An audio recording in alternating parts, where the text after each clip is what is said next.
Hello, Luray Elementary students. Welcome back to 2022. Great to have you back in this new year, and today I'm going to be reading a special story called Miscellaneous, A Vocabulary Disaster, which is written and illustrated by Deborah Fraser. And I think you'll really enjoy it. None of this would have happened if it wasn't for Forrest. Forrest is not a thicket of trees. Forrest is a boy. A sick boy. A boy sneezing and coughing all over my desk and pencils. I caught Forrest's cold and had to stay home from school on Tuesday. Tuesday is vocabulary day at Webster School. Follow my advice. Never get sick on vocabulary day. On Tuesday afternoon, I called my best friend Star, who is not a luminous celestial object seen as a point of light in the sky, but a very smart girl who listens perfectly on vocabulary day. She was late for baseball practice, so she spelled the first 14 vocabulary words as fast as she could. I had to scribble them quickly because her mom was calling her to the car. The last one, miscellaneous, Star yelled. I gotta go. I hope you feel better tomorrow, Sage. And she hung up the phone with a crash.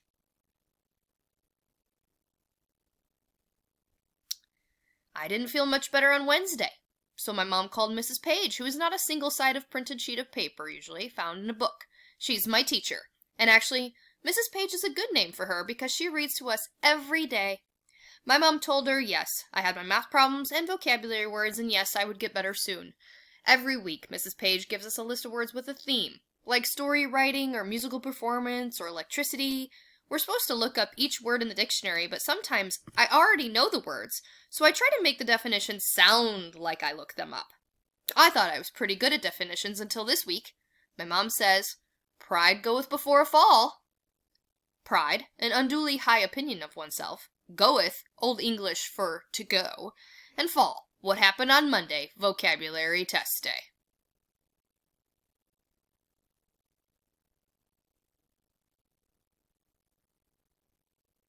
By Thursday afternoon, my head felt like it was stuffed with cotton and my throat felt swollen shut.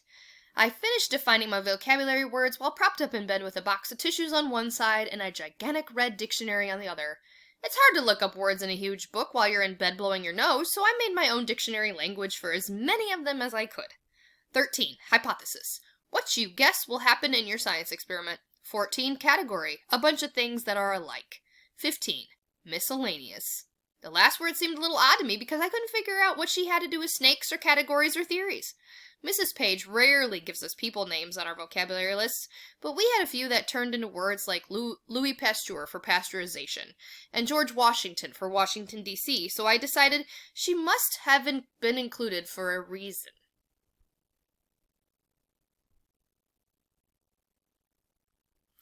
You should know that for years, I had wondered who Miscellaneous was.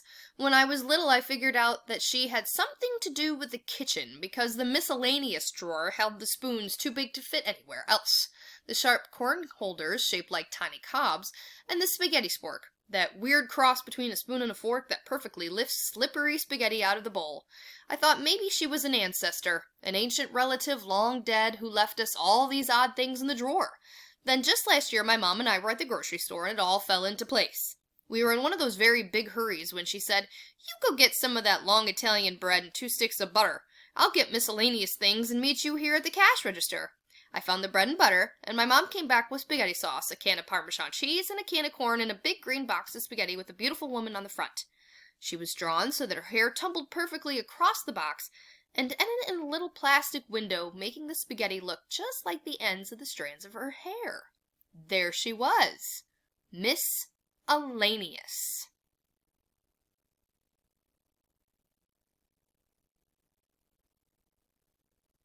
So propped up on pillows in my bed, with a tissue in one hand and a pencil in the other, I wrote 15. Miscellaneous, the woman on green spaghetti boxes whose hair is the color of uncooked pasta and turns into spaghetti at the ends. And then I fell asleep. I finally got better over the weekend and felt great on Monday. I turned in my homework to Mrs. Page and sat down at my desk, glad to be back at school with my friends. I was even glad to see Forrest at our morning circle meeting. First, I want to remind you of the 10th annual vocabulary parade on Friday, said Mrs. Page. I hope you are all working on your word costumes. Second, please remember to bring your bus money and permission slips for our science museum field trip tomorrow. And third, instead of our usual Monday test, we are going to have a vocabulary bee today. Everyone line up here by the chalkboard and I'll choose a word from our list. After I pronounce the word, please spell and define it. If you are correct, go to the end of the line. If you miss the word, please sit down at your desk and look it up in the dictionary. Write the word 5 times and define it once. Star was the first with museum. M-U-S-E-U-M. A building for exhibiting objects about art or history or science, she said, and went to the back of the line. Cliff, not a high, steep face of rock, but one very tall boy, answered to the word dinosaur. D-I-N-O-S-A-U-R, a prehistoric extinct reptile, often huge. And he went to the back of the line.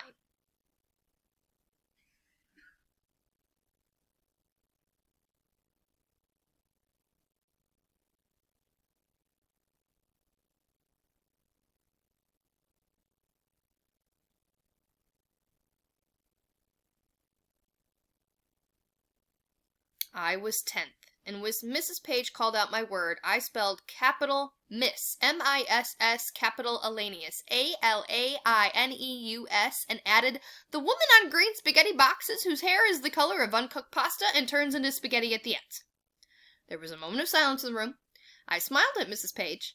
She waited to see if I would add anything else, and when I didn't, she grinned, not smiled, grinned, to draw back the lips and bare the teeth as in a very wide smile, and the entire class burst into one huge giggling, laughing, falling down mass of kids. Forrest was doubled over. Star, my best friend, was laughing so hard tears came to her eyes. By now even Mrs. Page was laughing. Pride goeth before a fall. I was sage, one who shows wisdom, experience, judgment. Why were they laughing? Wise girl with words, my dad always called me. What had I said? I was beginning to turn red. Red. The color of embarrassment.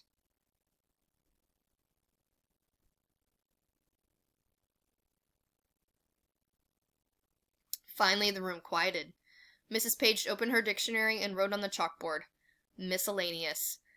Adjective 1, consisting of various kinds or qualities. 2, a collection of unrelated objects. My jaw dropped as I looked at the spelling. My eyes bulged as I read the definition. I didn't bother to tell anyone about my mom and the spaghetti spork in the grocery store. Humbled, aware of my shortcomings, modest, meek. I dragged back to my seat and wrote miscellaneous 5 times and defined it once. And that's when I remembered I had even drawn a picture of the spaghetti box for extra credit. I was devastated, wasted, ravaged, ruined, destroyed, finished, brought to an end. They called me miscellaneous for the rest of the day. Sometimes a person couldn't even get the words out before bending over with laughter. The day took a week to end. When I got off the bus, I slumped home, devastated, ruined, finished. I told my mom the whole story, from the kitchen drawer to the grocery store to the vocabulary bee. Even my own mother laughed a little at the part about the drawing for extra credit, but at least she stopped fast and said, "You know what I always say? There's gold in every mistake." Gold? A bright yellow precious metal of great value? Mistake? Something done, said, or thought in the wrong way? Impossible, I told her. Impossible. Not capable of happening. I couldn't believe I ever had to go back to school. But the next day we went to the Science Museum, and everyone forgot all about miscellaneous at the snake exhibit in the dinosaur bone lab. Then the guide said, the field of bone archaeology has been influenced by a wide and unusual array of miscellaneous discoveries around the world. The class burst out laughing, and the guide was pleased with herself for entertaining us so easily, and I knew, to apprehend with certainty, that my mistake was still alive and well, and nothing like gold.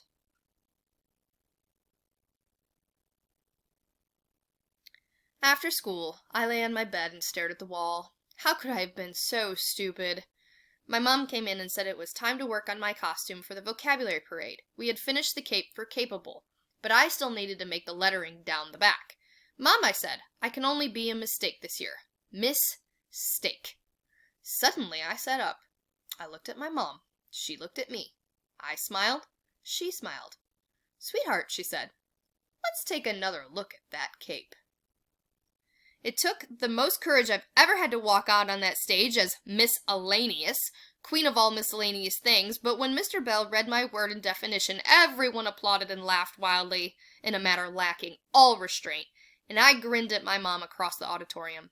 Forrest came right after me. When he bowed, his precipitation watering can hat rained on Mr. Bell's new suit, and the entire audience gasped, then cheered when Mr. Bell smiled at his soggy clothes.